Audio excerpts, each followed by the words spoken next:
Assalomu alaykum hammaga, akalarim, opalarim, hammalari sog' salomatmisizlar. Yonimizda turgan opamiz 42 yoshda, Qashqadaryodan Samarqandga bir umid bilan kelganlar.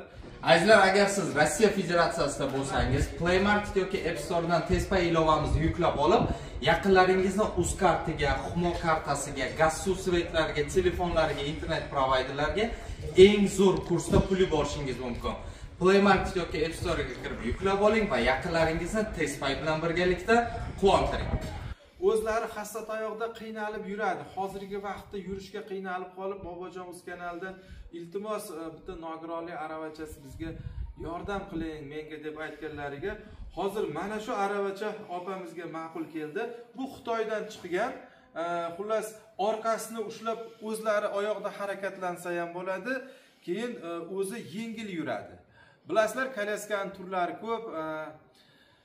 Qolganlari yig'ilib kichkina bo'ladi, lekin buni yurishi yaxshi-yu, yig'ilmaydi. Tekisda yurishi hamda bir stulga borishi hamma narsasi udobni.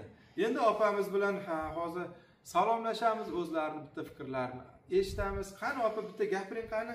Assalomu alaykum hammaga. Men birinchi guruh nogironiman. Ismim Nargiza. Bobojon akadan kolyaska so'rab, yordam so'rab telefon qilgandim. Bobojon aka meni topib anaqa qildilar. Kishiga rahmat aytaman. Doimo sog' bo'lsinlar, ishlariga rivoj. Hayajon bor hozir. Hozir hayajon bor. Keling, men qolganini tushuntiraman. Bu aravachaga menimcha ismlarini xato aytsam uzr, Shavkat akamlar, bir opamiz telefon qilib o'zlarini ehsonim bor, mana shu qiynalgan oilaga deb aytishdi. Xullas, kelinlari mana shu ismlari agar Shavkat aka bo'lsa, shu yaqinlarni hammasini opam bitta duo qilib qo'ysinlar. Qani, qo'lingizni oching, bitta yaqinroq olaylik. Ilohi omin, shu opamiz bitta duo qiling, ilohi omin. Ilohi omin, shu akamizning niyatlari amalga oshsin. Doimo sog' bo'lsinlar. Dadamni ham duo qilib qo'ysinlar dedi. Dadasini ham bitta duo. Dadalari ham, oila a'zolari ham hammasi sog' bo'lsin. Bobojon aka, sizga ham rahmat. Ishlaringizga rivoj.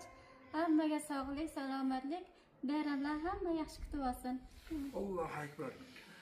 Akalarim, opalarim, to'g'risi bizda o'sha qiynalgan oilalar, imkoniyat cheklangan insonlar juda ko'p. Birdan hammasiga yordam bera olmaymiz.